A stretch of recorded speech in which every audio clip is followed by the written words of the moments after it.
We're coming back on the air as we continue to follow some breaking news for you. Police say a mother, father, their teenage daughter were found dead in a home in Denver last night. Officials providing an update now. Let's listen in.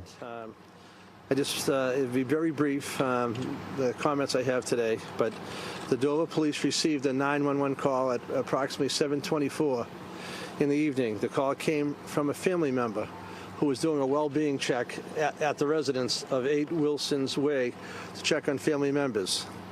That individual entered the property, and he did find an apparent victim at that time, and that he immediately had called 911 to report it.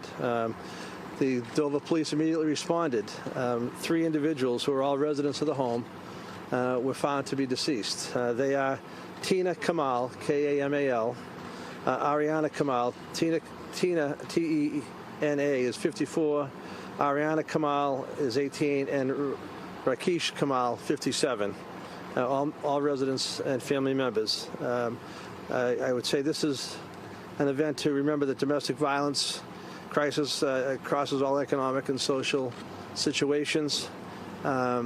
During the search of the premises, the state police did find a firearm on the premises. The medical examiner has taken the case and will determine the cause and manner of death maybe as soon as today. We expect autopsies to occur very soon, but it's clear that this is a confined situation to this individual dwelling, and there's no threat to the residents of the town. If you, for those, especially any time of year, but even times get difficult around the holidays, if you feel unsafe in your relationship, we want to remind people there's help out there and available safety planning. I can talk to you in specific situations. The Mass SafeLink Domestic Violence Hotline has a number, and I'd ask if you could post that. It would be helpful to a lot of people, I hope, at this time of year. 877-785-2020. And they have operators that are bilingual and can get access to multilingual help and assistance. And the state also has a crisis helpline at 988, which, again, emphasis on mental health, but they can also refer people to any kind of services that they may need. This is very unfortunate, and our heart goes out to the entire Kamal family on this terrible tragedy. Is the early thinking that this was a murder-suicide?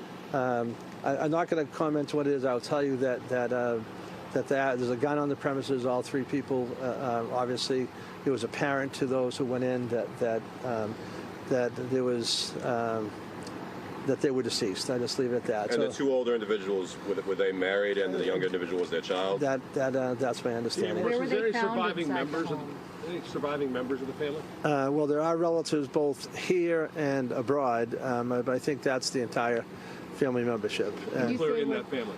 In that family. But there are extended family that does, live here and also abroad, it took a little while to make sure we had the disclosures to the family before we could talk to you. Can you tell us where the bodies were found in the house? No, I won't tell you that at this time. How long do we think the bodies had been in there? We saw boxes outside. Well, again, I would suggest to you that the medical examiner will determine that period of time.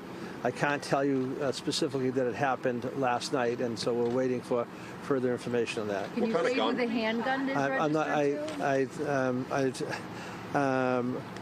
I don't know who it was registered to at this time. That's part of the ongoing investigation, and I will not tell you at this time where it was found, but it was found, I guess I would say it was found near the husband. I'll just leave it at that. And the police were called to the home before? About them as well went to the house? Was it because they didn't show up for Christmas? Was there a reason No, why I believe that a family member may live in the area and had been in contact with them and hadn't heard from them in a day or two, and happened to go over to just go by the house to check on him, and that's what they found.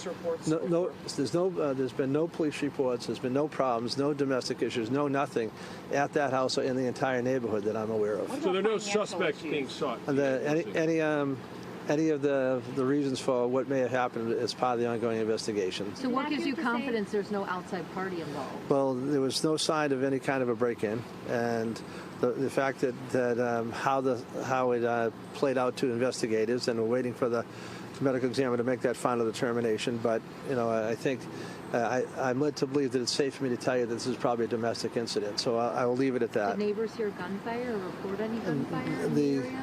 I'm not. The only call was the one call from the relative who came to do the well-being check. It's in a nice neighborhood. It's a safe community, and I'm not aware that any neighbors were aware of anything at all. Are you familiar with opinion on this house? I'm not familiar with any of the financial situation. When was the last homicide in Dover? You know, 2020. 2020. Yeah. And before that? I don't think I ever had one before that. Okay. So that's at least a dozen years. So Okay. it's very rare to have this kind of a violence situation in almost in any community in Norfolk County, and particularly Dover. It's a small, well-run, well-policed community, but like everybody else, that there are problems out there that can affect no matter where you live. That some of this comes through in every community we have in Norfolk County, and a lot of times the violence we see in Norfolk County are people who are related to each other, unfortunately. So. What's your message to the Dover community?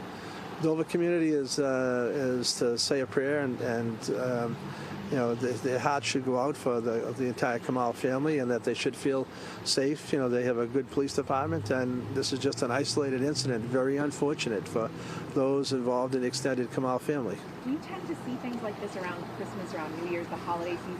I hate to see it at any time, but you know, it's just, I can't tell you that.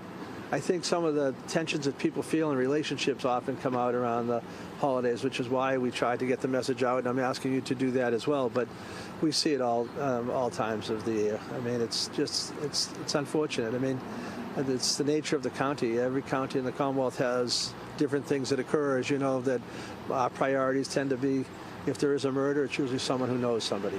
Is this victim a Dover High School student? I don't believe so. We've not been able to confirm that. Do you know where she went to school? I do. She went to Middlebury. Middlebury? And she was a recent grad of Milton Academy? I can't confirm that. Are you a dad? Like, I can't imagine having to go inside a home and find this 2 days out from the holiday, and we're just approaching the New Year's holiday and New Year's Eve. I can't imagine whether you're a dad or not, or just any kind of a family member, that it's tragic. I mean, we see this too much and too often across the Commonwealth, which is why we place such an emphasis on domestic violence and prosecuting domestic violence, and also trying to get people help. I mean, you know, none of us like to see anybody locked up. You know, we would rather get people get help and assistance when they need it. And this is just very, very unfortunate, because not only does it affect the Kamal family, but it goes out to the entire Dover community. And I think because of the message you people send out, it will ring true across not only Norfolk County, but across the Commonwealth. We don't like to see incidents like this, and it's just, you know, it's saddening, really. So. Have you been in touch with Milton Academy or Middlebury College? No, not. I have not, but I can't tell you someone else hasn't been. Can you tell us the ages again? I can. The Teena, T-E-N-A, Kamal, 54. Arianna, 18, and Rakesh, R-A-K-E-S-H, is 57. And all three shot? I just said there was a gun involved, and so I'm waiting for the medical examiner to come back with the cause and manner of death. But that's why I'm telling you there was a gun found and a gun involved. You said the gun was found near the husband. That's all I have to say on that matter. Thank you very much. Sir, Teena is T-E-E-N-A online? Two E's, right? 2 E's. Yeah, okay. Thank you. All right, thank you all for so coming. much. I'm awful sorry we have to be brought out. Yes, sir. right. All right, you've been listening to Michael Morrissey there. He is the Norfolk County District Attorney, and according to his office, here's what we know. Very few details out of what he just said, but according to his office, police received a 911 call. This was around 7:30 last night by a family member who had stopped by to check in on the family. This is the Kamal family here. When officers later arrived just a few moments after that, they found the man, a woman, and their teenage daughter dead in that home. We're talking about Teena Kamal, who was 54, Arianna Kamal, who was 18, and Rakesh Kamal, who was 57. Again, there's very few details here, but one thing that he did note was that a gun was found on the premise there, and it was found near the husband. Of course, we're going to have more on this story as it continues to develop on NBC 10 Boston and on NBC10Boston.com.